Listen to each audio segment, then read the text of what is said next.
Okay, guys, phase change is a concept I need to introduce to you. Let me turn this down so you can see it. There we go. Okay, mic out of the way. All right, so business and management development principle to think about when you're developing a system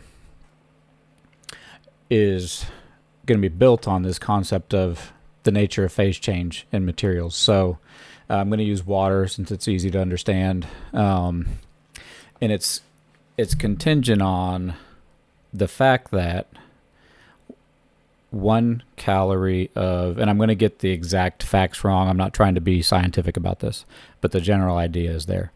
1 calorie of input raises, so 1 calorie of energy input raises the temperature of H2O 1 degree consistently, except at the point of phase change. So when H2O is converting from one phase, a solid, to another phase, a liquid, or from liquid to steam, the dynamics change. So here you're inputting 1 calorie or 1 unit of energy, and it goes up 1 at a 45-degree angle. Okay, so the temperature rises at a 45-degree angle until it hits the point of changing from a solid to a liquid. And then it's approximately, and it differs for different materials, I guess, but like 80 units of energy, or an enormous amount of energy is required to take a chunk of ice and convert all of that ice to a liquid. And then when you get to, if you have that same liquid in a pot and you keep on inputting the energy, it's rising. You can watch that thermostat going up, up, up, and then it hits phase change point, which is 212 or something like that for water.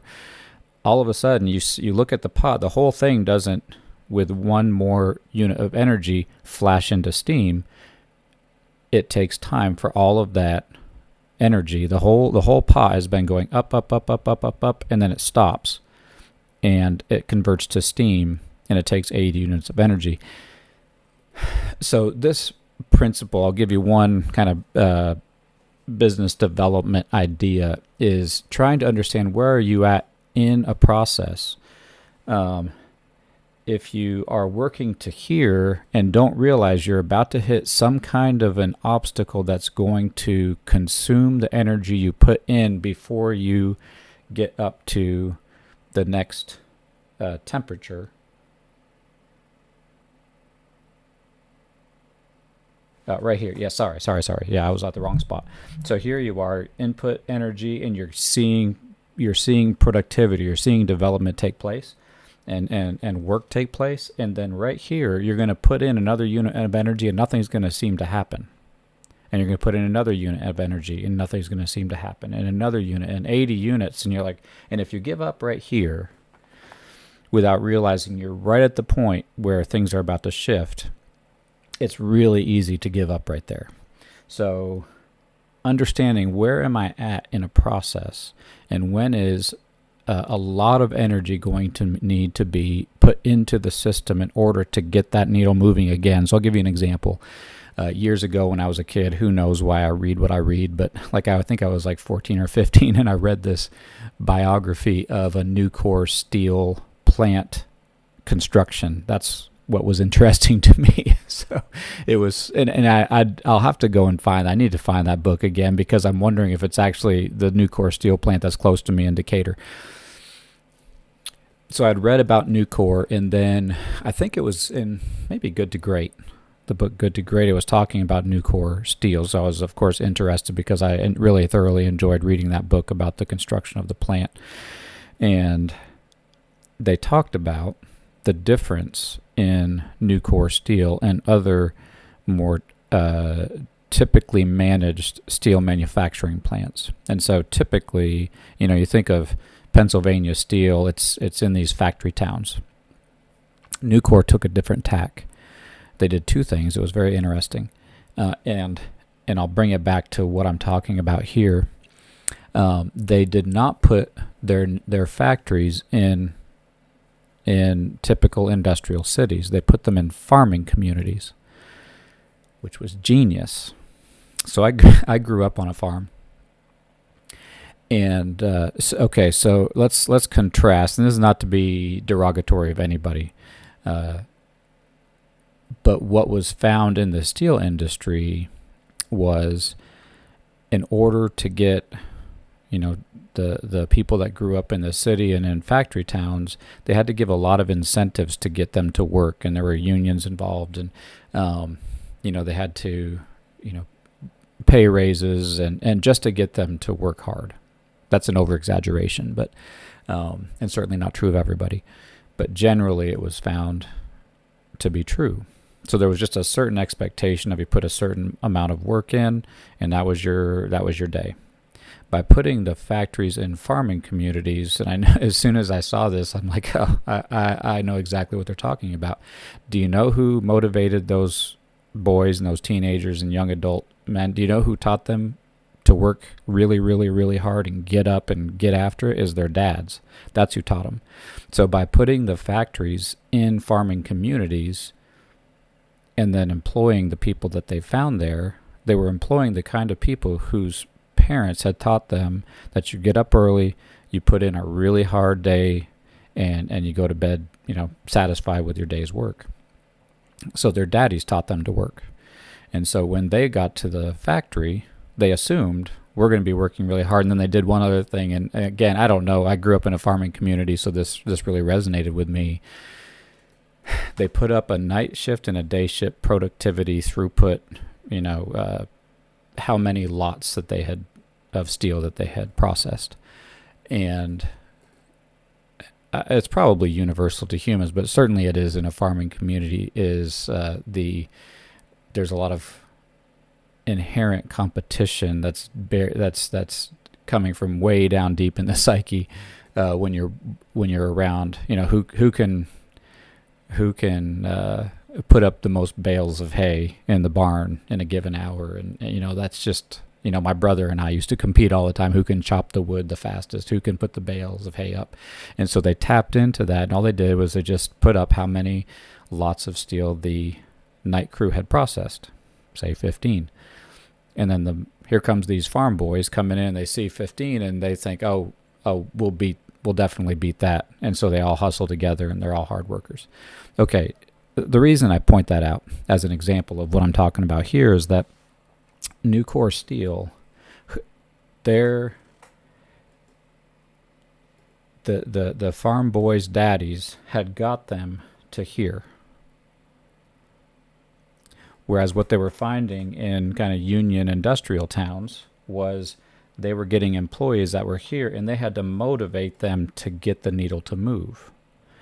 But Nucor got a leg up because they decided, we're going to put these in communities where by birth these people are hard workers. And it was a genius move. So they started out without having to put in a tremendous amount of non-productive work so that they could get the productivity going in the factory. So when I talk about phase change, this is what I'm talking about. And when I'm looking at my day and what I'm doing, just a background thought that's in my mind is, where am I at with what I'm doing? Am I working through a part of the process that's just going to naturally take me a lot of effort in order to get the needle to start moving again?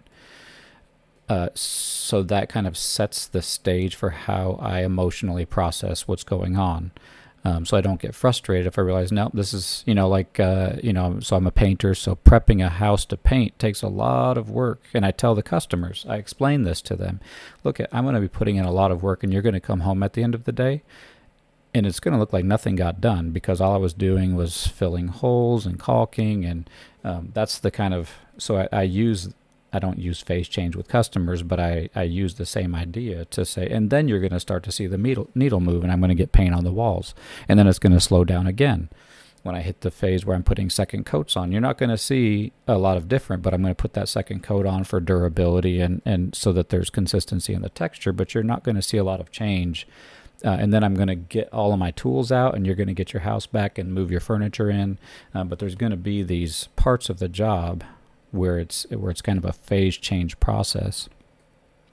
So as I'm thinking through what kinds of systems to develop, one of the components of what I'm thinking about is, are there parts of my life where I've already put in this work